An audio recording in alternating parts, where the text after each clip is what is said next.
Hello children, hope you're all doing great. Today we are going to talk on emotional intelligence. Emotional intelligence is defined as the ability to understand and manage your own emotions as well as recognize and influence the emotions of those around you. The term was first coined in 1990 by researchers John Mayer and Peter Salovey, but was later popularized by psychologist Daniel Goleman. Emotional intelligence has become a very popular buzzword nowadays because apart from intelligence quotient, one has to be emotionally intelligent to be with people. Nobody can do work in isolation, and in dealing with people, one needs to keep a check on one's emotions and regulate it. For example, one must learn to keep one's anger in check, learn how to manage time, resolve conflicts or disagreements with people. Research says if these skills are learned at a young age, then the chance of success is higher and higher. For leaders today, it is the need of the hour as the world is changing at a very fast pace. One such leader who was emotionally intelligent person was the ex-chairman of ISRO, Indian Space Research Organization, Satish Dhawanji. Satish Dhawan was an Indian rocket scientist who was born in Srinagar, India and educated in India and United States. He is considered by the Indian scientific community to be the father of experimental fluid dynamics research in India and one of the most eminent researchers in the field of turbulence and boundary layers. He succeeded Vikram Sarabhai, the founder of the Indian Space Program, as chairman of ISRO in 1972. He was also the chairman of the Space Commission and secretary to the Government of India in the Department of Space. In the decade following his appointment, he directed the Indian Space Program through a period of extraordinary growth and spectacular achievement. In July 1979, in Satish Dhawan's tenure at ISRO, Abdul Kalam was in charge of the project of ISRO, where a launch of a satellite was being scheduled. When some members expressed reservations about its readiness, he overruled them and ordered it to go ahead.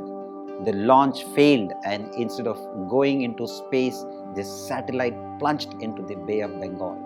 The extraordinary leader that he was, Satish Dhawan, went himself before the television cameras to say that despite this failure, he reposed complete faith in the abilities of his team and was confident that the next attempt would succeed. The following August, when the launch of a satellite into space succeeded, Satish Dhawan congratulated the team while asking the team to address the press conference. Satish Dhawan, as an ISRO chairman, was a dignified man with great intellectual honesty. He encouraged honest criticism and was quick to recognize merit and context, bridging the three worlds of science, the humanities and technology respectively. Satish Dhawan was a perfect example of an emotionally intelligent leader.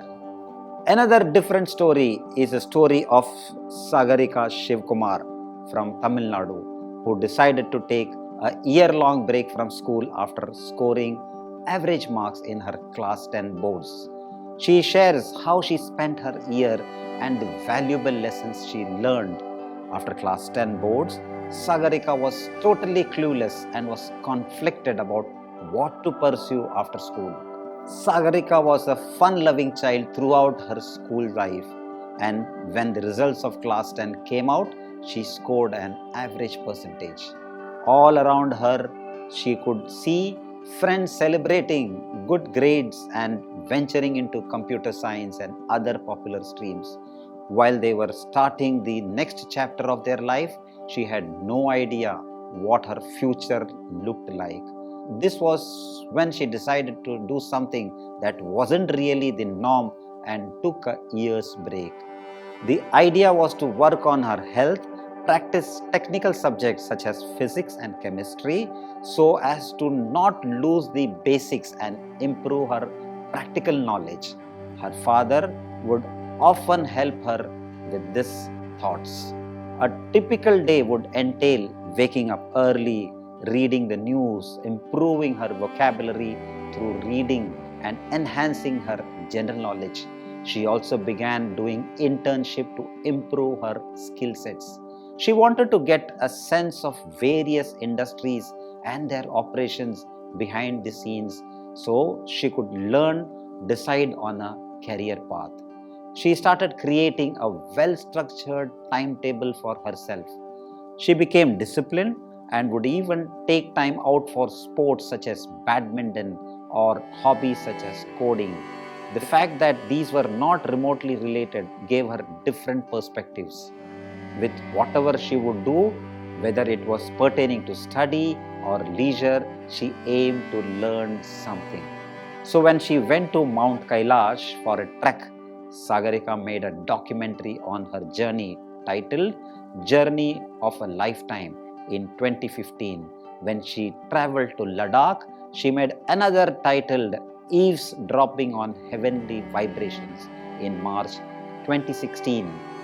In April 2016, when she began compiling her book, My Unschooled Year, to highlight her learnings through the year, the book was ready to be published in December 2016 of the same year and went on to sell 6,000 copies. In time, she went back to the education system and finished class 11 and class 12. After this, she went to University of Portsmouth in the UK to pursue a bachelor's in data science and analytics. With the advent of the pandemic, she began pursuing a BBA in data science online and is working professional now. This is what she strongly advocates to all the youngsters. Along with trying to develop your intelligence, pay heed to developing your emotional intelligence. It will help you through life. I often tell people that while I took the 1 year break to get a foundation for my career, I ended up getting a foundation for life. So, children, I am not advocating taking any kind of educational break. This is what worked for Sagarika. However, you can develop these in other ways too. Wishing you all a wonderful time and happy time. Jai Hind and Jai Ho.